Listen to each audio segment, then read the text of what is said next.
Always good to talk to Nigel Farage, the former Brexit leader and GB News host. He joins us now to mull over quite a few things, including his mate Donald. Big announcement tomorrow, biggest in the history of the United States. Who knows what it could be? Run for president? That's obvious. Or a new political party like we were talking about before? Well, he wouldn't win the presidency with that, but he certainly would deny the Republicans a chance to do so. Nigel, what do you think / know it's going to be in about, 12 hours from now? Well, undoubtedly, ahead of the midterms, it was going to be his run for president in 2024. I don't think he will have changed his mind. Of course, the media is full of the fact that his candidates did terribly. What they're not telling you is that 9 of the people that he picked for Senate, and these were new boys and new girls, did get elected, but you won't hear that anywhere else. I think he is going to run. I think he is going to go for it. But I have to say, I was in Arizona last week, where, by the way, it's taken them a week to count 7.5 million votes. I mean, talk about banana republic, talk about lack of confidence in the American electoral system. But what I do sense, ever so slightly, there's been a little bit of a shifting of the sands. You know, OK, Mitch McConnell and the others, they ran terrible campaigns. And it's not that Trump did anything wrong, but that image of DeSantis on the stage with his wife, 3 young kids, the ticker tape coming down, he's just won by 20 points, having scraped it 4 years ago. So I tell you what, there is going to be now, in my opinion, a real contest between Trump and DeSantis. And that may not be a bad thing for the Republican Party, but it could be a real Titanic battle. Well, I mean, let's be honest here. The bench for the Democrats doesn't exist. The idea that 2 absolutely plausible presidents are going to thump it out, how they thump it out will do damage to either of them potentially, but that's not a bad thing. That said, I just want to show you a poll that came out today, and I'm sure, somebody's going to tell me it's from some lefty-leading organisation, but just so you know, the primary process, of course, multiple states, and then goes around to Super Tuesday. DeSantis leads in Iowa, the first of the caucuses, 48-37. In New Hampshire, he leads 52-37. And in Georgia, 55-35. Now, again, that doesn't matter because we are literally, a year and a bit away from voting starting if that was the case.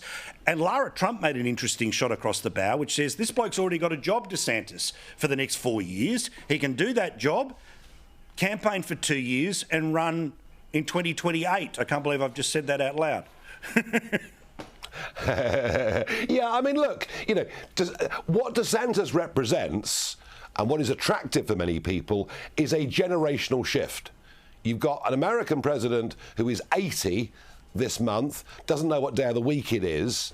Trump, though he's very fit, I have to tell you, is 76. So, he would be into his 80s if he won the presidency in 24. So that's the attraction. A 44-year-old who's done a great job is the attraction. However, when the 2 go head-to-head, as I'm now assuming they will, Trump is a heavyweight boxing champion, and he's capable of delivering complete knockout blows.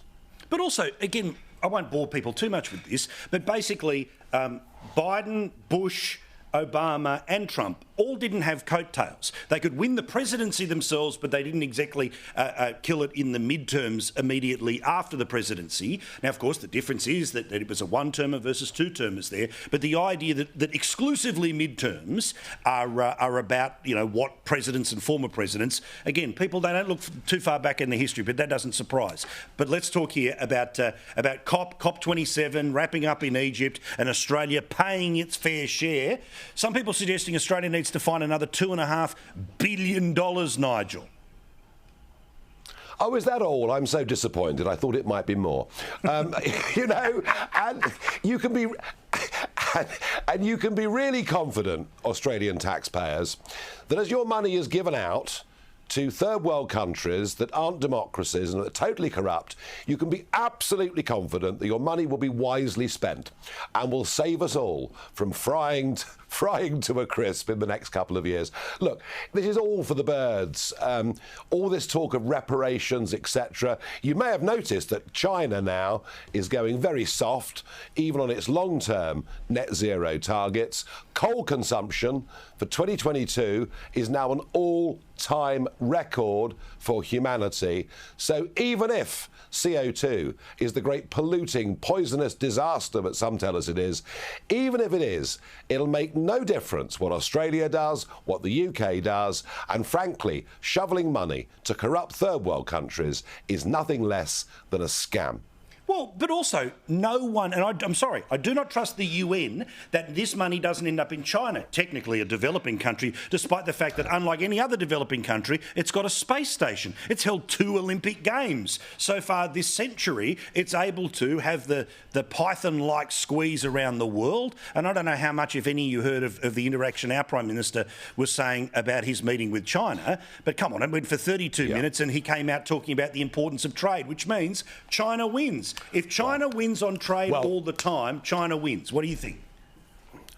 Well, the globalists are having a very, very good week, OK? Rishi Sunak, when he ran for prime ministership back this summer in the UK, said China was a threat. It posed a threat.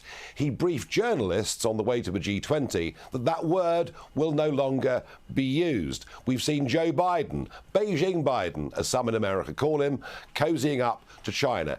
And now we get the similar kind of language coming from Albanese. You can see the globalists, and of course they take their instructions and their orders from Goldman Sachs and JP Morgan and all the giant global corporations. They are now all going soft on China. China poses no threat whatsoever, other than it might cause World War III over Taiwan and elsewhere. It will steal all of our industrial secrets. It's got its spies embedded deeply in all of our countries. And in Britain, it's got unofficial police stations that it's set up all over the country. But don't worry about that. As long as the very, very rich people can make more money, that's all that matters. I find it disturbing but fascinating that they're all softening their position at exactly the same time. And this is why Trump is so important. It was Trump that woke us up as a world to the genuine threat that China posed.